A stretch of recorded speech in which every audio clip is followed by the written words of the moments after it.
Hoje a gente vai falar sobre a questão dos direitos fundamentais e também sobre a história do voto. Então seja muito bem-vindo aqui ao Conquiste Seus Sonhos. Eu sou o professor Arthur Grilo e vou te ajudar em mais uma aula aqui voltado para a sua prova do Ensejo. Qualquer dúvida já sabe, fala comigo, estou aqui para te ajudar. Você pode escrever aqui no próprio YouTube, tá bom? Ou então mandar mensagem para mim diretamente no meu WhatsApp pessoal. O link está na descrição desse vídeo.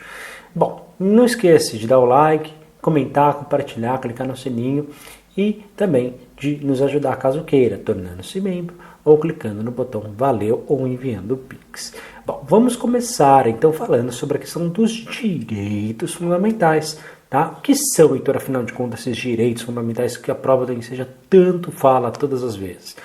Pessoal, simples e direto. Os direitos fundamentais nada mais são do que os direitos essenciais ao ser humano. Ou seja, independentemente, de onde ele esteja, de onde ele nasceu, ele tem esses direitos fundamentais. Então, a partir do momento que nós nascemos, nós nos definimos como seres humanos, todos nós temos esses direitos fundamentais. Bom, e quais são eles, Heitor? Bom, no Brasil, esse direito ele está, inclusive, escrito em nossa Constituição Federal, que a gente falou, Aqui é a nossa em vigor, a Constituição Cidadã, aquela que a gente falou na outra aula.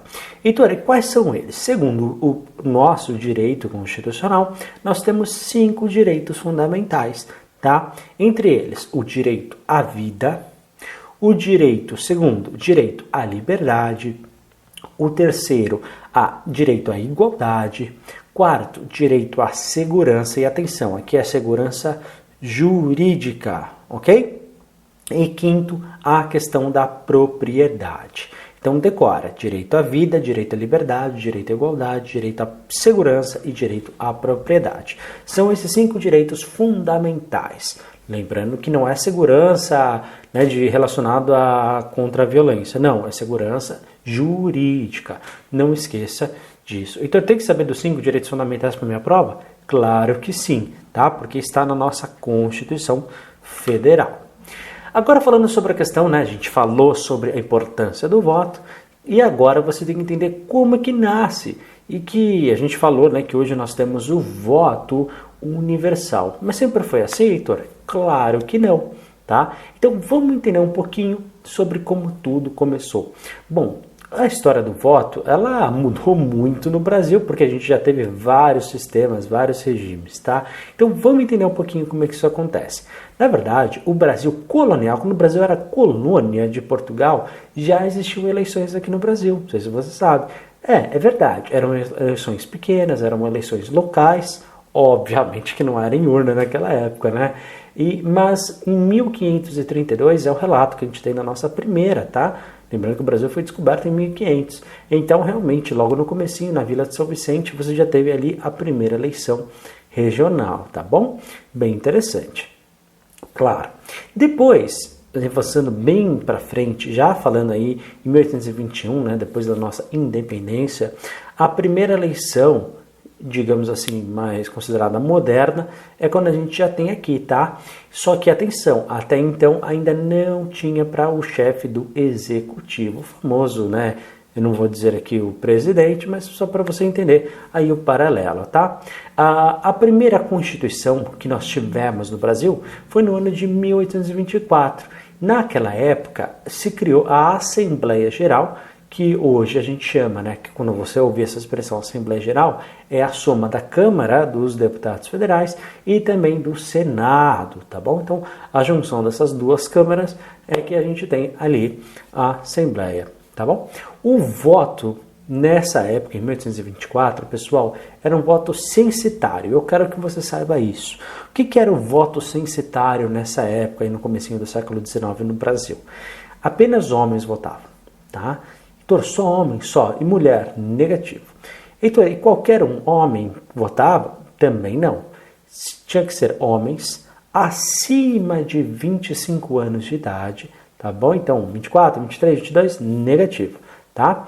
E também tinha que ter uma renda específica ali na época alta, tá? Então, eram pessoas com dinheiro, homens acima de 25 anos. Então só um grupo, só elite ali, né? Um grupo bem específico ali votava. Obviamente também para defender os seus próprios interesses.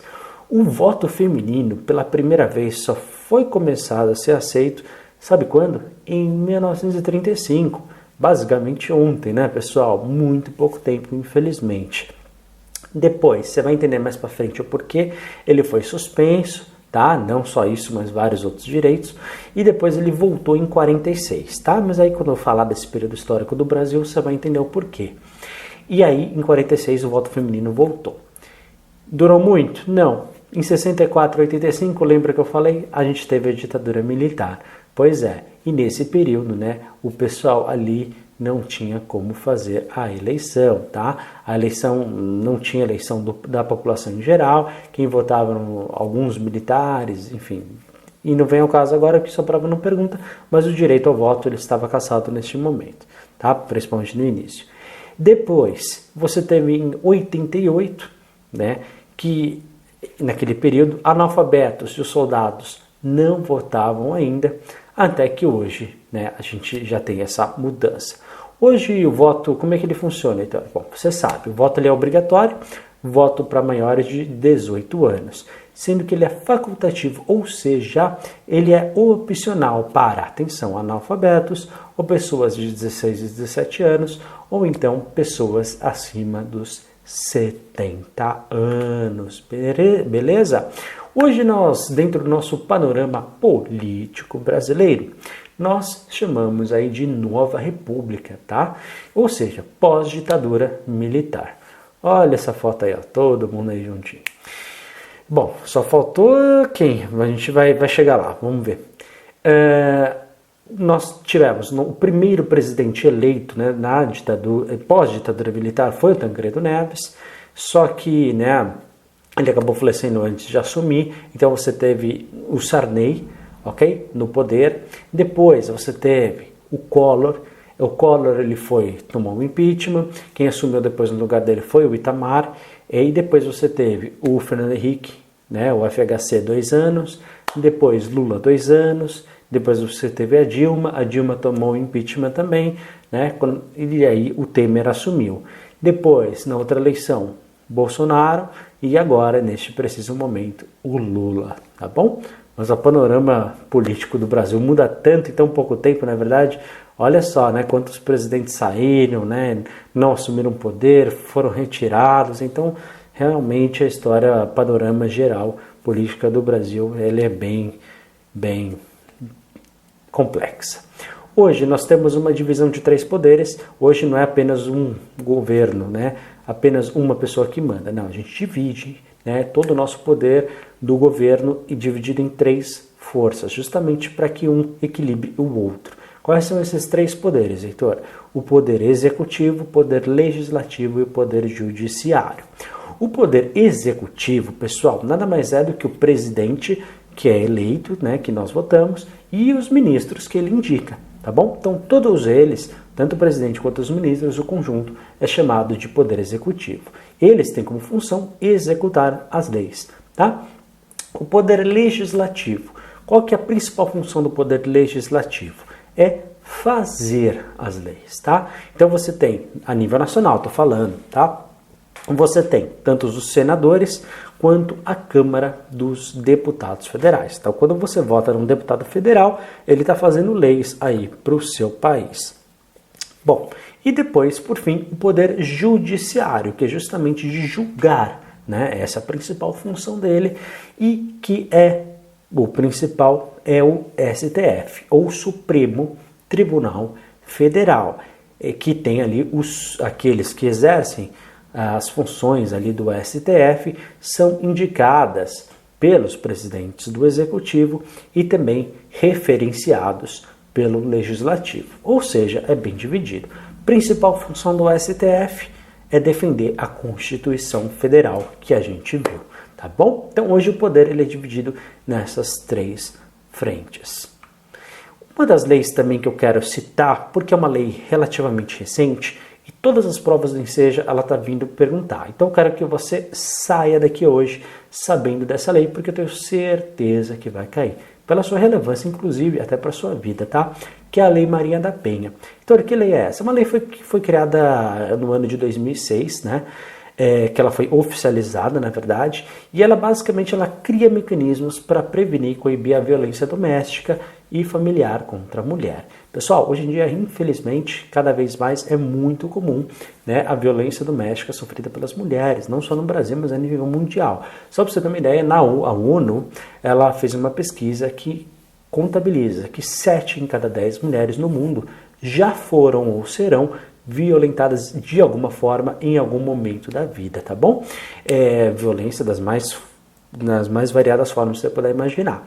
Então a gente está falando de 70% das mulheres no mundo. Então realmente é uma lei que realmente é significativa, é importante. Muitos países não têm uma lei específica com isso, e isso é uma forma de coibir, né? E também de punir os responsáveis. Então hoje em dia é uma lei que realmente ela está sendo muito bem executada, está sim respondendo àqueles que realmente, infelizmente, praticam a violência doméstica, e isso deve ser combatido, tá? Então, é uma lei que a sua prova de ensejo ela está perguntando bastante, mas independentemente, né, da gente de ter essas questões aí na prova de ensejo, você também tem que saber para a tua vida, tá? Realmente a gente tem que proibir a violência doméstica e proibir a violência, né, que as mulheres geralmente sofrem no seu meio familiar, tá bom? Então, caso você conheça alguém nessas condições, por favor, né, não deixe passar. Caso você passe por isso, por favor, denuncie, porque a lei está aí para te ajudar, tá bom, pessoal? Então, esses eram os recados que eu queria falar hoje aqui para vocês. Precisando de mim, fala comigo, WhatsApp pessoal na descrição, pode escrever aqui no YouTube. Não esquece, por gentileza, de dar o like, se inscrever no canal, comentar, compartilhar, clicar no sininho para receber os próximos vídeos. Caso queira, torne-se membro do canal, que ajuda bastante na continuidade aqui do projeto. A gente se vê na nossa próxima aula. Um forte abraço e até a próxima aula. Tchau, tchau.